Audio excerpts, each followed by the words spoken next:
Recently, we had a death happen on stream about a kick streamer who was abused by the people that he was streaming with. And for some reason, a lot of weirdos like that. They like to see someone get abused. That ended up to this guy actually dying on stream. Actually, this was one of the most graphic things I think I have seen happen on a stream, but I expected it on a place like Kick. The way they deal with their streamers, the way they police everything on there, it just seems off to me. But that death has led to a lot of YouTubers talking about the death that happened, right? It is a very strange and shocking fact, and I understand why people want to bring it to the public. When we look at Abba and Priest, for example, they literally ran an ad on that video talking about the death of this streamer, and I think his name is Raphael something. I don't really know much about it. This video isn't about his death. It's about how I've seen people talk about his death for profit. And I don't like that. So I'm gonna put my opinion on it.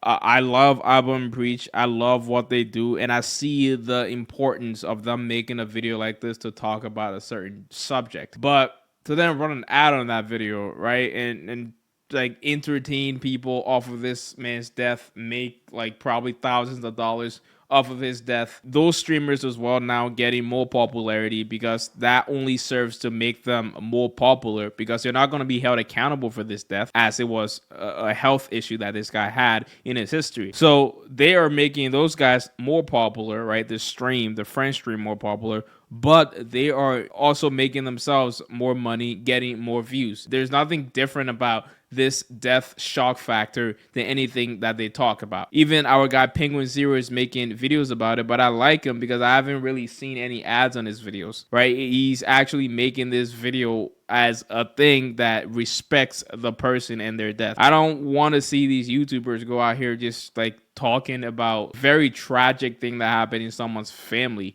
Like, I wouldn't want my family member's death or something like that being talked about by these YouTubers that are talking about weirdos on the internet. Like, Albert and Priest literally talk about Fresh and Fit. There's no reason they should be sitting out here talking about someone who died on stream. The person died. Like, there's seriousness to this shit. And then to see an ad when I click on the video to watch it, it was just disappointing. All right. Now, another thing a lot of people could say here is the publicity, the good publicity that this brings to that situation, right? It brings a lot of awareness. We want to see people who treat other people like that for views, get the public scrutiny. That's why people are going to go on these guys' stream and tell them, hey, what you guys did to Raphael was horrible. However, on the other side of that, it's giving these guys eyeballs. It is publicity for them. And also, this guy's death has already happened. We're not getting more people who didn't care about him anyway from the start to go there and try to pretend like they care about him. Like, these YouTubers have been doing YouTube forever, right? If they wanted to actually stop this kind of behavior on Kick, they would have seen it and go there and stop it, instead of waiting for the most opportune moment when somebody literally died and the most shocking shock factor happens to go out of their way to talk to this or talk about this guy. It just doesn't seem right to me. I just want to share my thoughts. Thank you guys for watching. Peace out. Bye-bye.